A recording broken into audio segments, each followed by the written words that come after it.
He's running against embattled incumbent Krystle Matthews for District 117, representing Berkeley County. Our thanks to Republican candidate Jordan Pace for being here. So it's been widely reported the private conversation that Krystle Matthews had with a prison inmate, some comments that she had made, and then more recently another recorded conversation through Project Veritas. Whether in context or not, her people within her own party are asking her to resign. Right.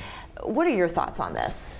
So when I saw the first report a few months ago, and then the most recent one was a week or two ago, I honestly wasn't surprised. And this is not out of character. This has kind of been the way she's operated in the State House the whole time that she's been in the State House, according to her colleagues up there that I've talked to. Apparently they weren't terribly surprised either when the news came out. If anything, they were surprised that it came out at all. So I'm, like I said, not surprised, but also I think it puts into focus something that a lot of folks in our communities are worried about, and that's civility in politics. Yeah, it seems like we've lost the ability to disagree agreeably, to be civil. That's one of the key things, and one of the reasons I decided to run in the first place was I think we can do that. I believe that we have the capability to. Even despite, though, people like gubernatorial candidate Joe Cunningham, State Representative Justin Bamberg, calling for her to resign from the Democratic Party. Whenever she comes out to talk, she doubles, triples down every time on what she's saying. Now, do you think, though, that this gives you an edge? I think it puts into focus the differences between us as candidates. I think the best way for voters to give a statement on how politics should be conducted is at the ballot box.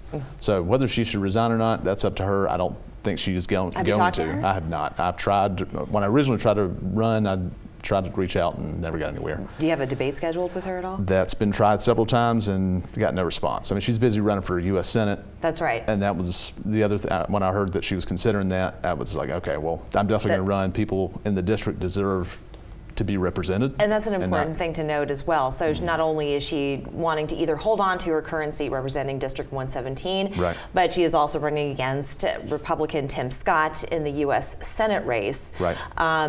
So she's had a couple years, though, as a representative for her district under her belt. Have you had any previous experience holding an office? So I've never been in elected office. I've worked for folks in elected office. I worked for Congressman Sanford in his first term back in Congress.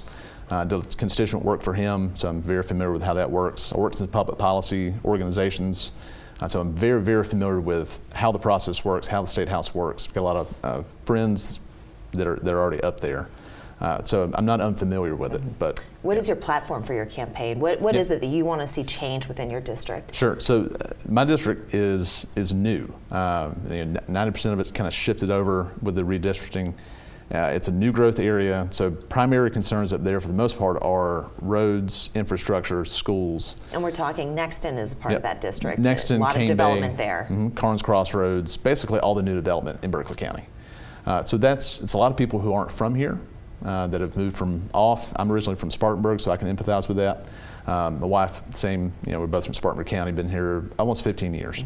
So we've seen the growth, and we're very familiar with it.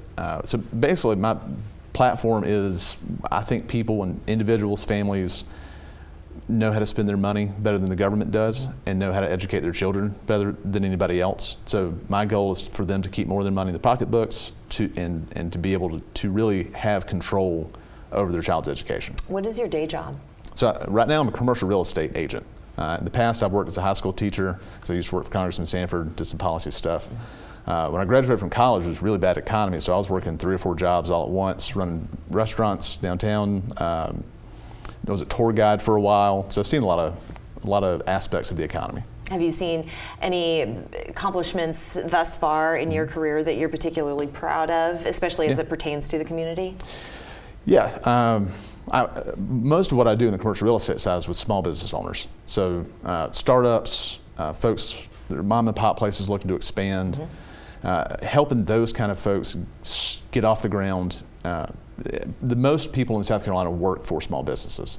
So as we expand that, we expand the workforce. Small businesses typically pay better, have longer term employment. People's going to stay with those companies longer. So that's really what I enjoy most about the commercial real estate side, is helping those folks accomplish their goals, because that helps the community. Sure. Yeah. And how do people get to know you a little bit better? So you're going to have a couple events coming up. Yeah, so coming up at the end of the month, September 30th, we're doing an ice cream social at Carnes Crossroads, the Green Barn right there on 17. It's free ice cream from 5 o'clock to, I think we said 7:30. All right. So stop by, get some ice cream, get to know me and my family, and ask. I'm welcoming questions, suggestions. If somebody's ticked off about a pothole or whatever it is. Oh, people are ticked off. People are ticked off about a lot of things. Oh yeah, Perfect. And they should be. Jordan, thank you so much for joining us. Yeah, thanks for having me. JordanPace.com. JordanPace.com. That's where you go for more information. We're back after this. Thanks. Our thanks to Jordan for being here. We've reached out to Krystle Matthews for an invitation back to our studio. We have not yet received a response. We return with midterm analysis after the break.